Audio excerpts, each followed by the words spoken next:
Hi friends, welcome back to my channel, or welcome to my channel if you're new. I'm Ashton, the face behind Ashten Stitches, and today I wanted to show you how to make the classic granny hexagon. So if you've ever made a granny square, this is like the upgraded version of it. It's really great for blankets. Lots of people make blankets with this. If you have been eyeing making one of those hexagon sweaters or hexagon t-shirts, this is the basis for how you would do that. They're really great, and they're not much different than a granny square, just with a few extra steps. So even if you're a beginner, I think that you can totally do this. Go ahead and learn how to do a granny square first, then come back and you can do this granny hexagon and you can make whatever your heart desires with it. But let's go ahead and get started. For your materials, you will need some yarn. I'm just using this weight 4 yarn that I've had sitting in my stash for forever. You can use any size yarn that you would like to make your granny hexagon.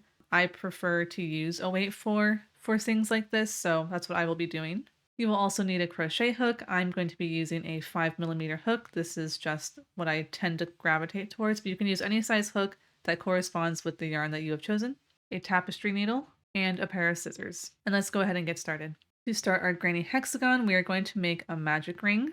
So to do that, we're going to take our yarn, place the loose end between our middle finger and our ring finger. We're going to wrap the yarn around those two fingers, and with our palm facing towards us, we're going to make an X, turn our hand over, and now we will have parallel lines. I'll take my crochet hook. I will go under the first string of yarn here. I'm going to grab the second string of yarn. I'm going to pull that underneath the first one. I'm going to turn everything so that I can see it better. I'll go ahead and grab right here. Just grab all of this, and then I will remove my fingers from the magic ring. So then I'll have my working yarn in the back, and I can just tighten that up a little bit. And that is your magic ring. We are now going to chain 3. And that does count as our first double crochet. Into our magic ring, we are going to place 2 double crochet.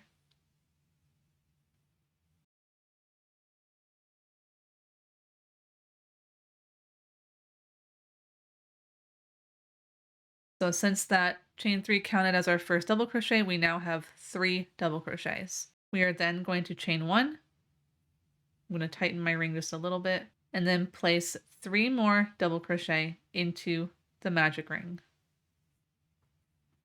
So now I have 2 double crochet clusters. So we have our first cluster here, chain 1, and then the second cluster. And we are going to repeat with chain 1 and 3 double crochet into our magic ring until we have a total of 6 clusters. So again, you'll chain 1, place 3 double crochet into the magic ring, and repeat that until you have 6 double crochet clusters. So now I have 6 double crochet clusters. I know it might be a little bit hard to see, but there are 6 in there. And now we need to connect this. So I will chain 1, and then into the top of my first chain 3, so this top stitch here, I'm going to slip stitch.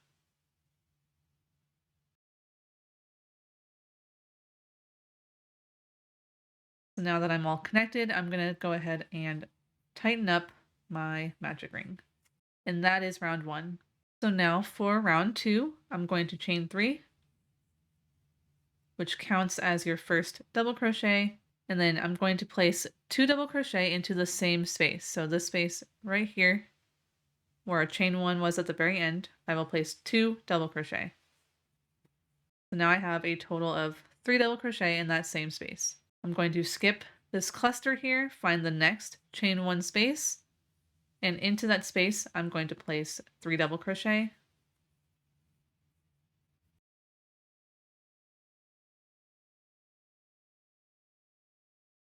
Chain 1, and then 3 double crochet all into that same space.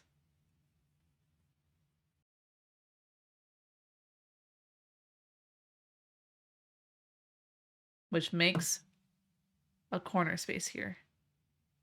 We're going to skip the next cluster, find the next chain 1 space, And into that space, we will place 3 double crochet, chain 1, 3 double crochet, all into that same space.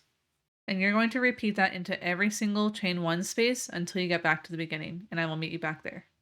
So I've gone into my last cluster there, or my last chain 1 space between clusters, and I am back at the beginning, but I need to finish this stitch at the very beginning. So we already have 3 double crochets in there, so we need to finish the corner space by placing 3 double crochet into that space.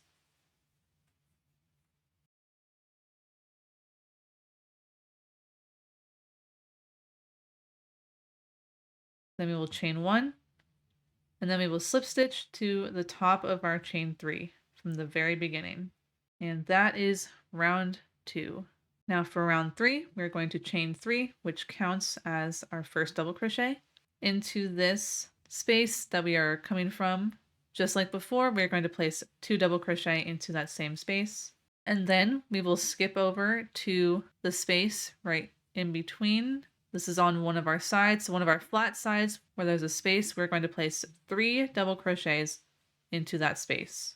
Our next space here is a chain 1 space, which is our corner space right here. You can see we have our cluster, chain 1 cluster, that makes a corner. And we're going to place 3 double crochet, chain 1, 3 double crochet, all into that corner space. And then you're just going to repeat that all the way around. So anytime that you have a flat edge where there's a space, you will place 3 double crochet. And then anytime you reach a corner that has 3 double crochet, chain 1, 3 double crochet in it, we are going to place 3 double crochet, chain 1, 3 double crochet, all into that corner space. And you'll just repeat that all the way around until you get back to the beginning, and I will meet you back here. So now I'm on my very last side here. I'm going to place my 3 double crochets. And now I'm back at the beginning, and we need to finish off this last stitch in the beginning. So since we already have 3 double crochet, we're going to place into that same stitch 3 double crochet, then chain 1, and we will slip stitch to the top of our chain 3 from the beginning. And that is round 3. So now to keep making your hexagon bigger, you're just going to do that same thing over and over. You're going to repeat row 3, where in the sides, on the flat edges, you will place 3 double crochets into the spaces in between. Into the corners, you will place 3 double crochet, chain 1, 3 double crochet, all the way around over and over until you reach your desired size, and then you can fasten off and weave in your ends once you are completely done. I'll go ahead and show you one more round. So we are going to chain 3, which counts as our first stitch, into the same space that we were coming from. We will place 2 double crochet, then into the next space. This is our flat side, so any spaces that are on the flat side, we will place 3 double crochet. Now I'm at a corner, so I'm going to go ahead and place 3 double crochet, chain 1, and 3 double crochet, all into that same stitch. And then you're just going to repeat that. So place 3 double crochets on the flat edges, and 3 double crochet, chain 1, 3 double crochet into the corners, all the way around until you reach your desired size. Make sure you finish off that last stitch and then slip stitch at the very end. And you can just make this as big as you'd like by following step 3 over and over again. Once you have gotten to your desired size, you can go ahead and fasten off and then weave in your ends. And that's it. Just like how granny squares are, you might have to block your granny hexagon because it might try to like fold up all weird, but go ahead and block it however you like to, and you have a finished hexagon. I hope that you guys enjoyed this video. Let me know your thoughts down below and tell me what type of project you're going to be using your granny hexagons for.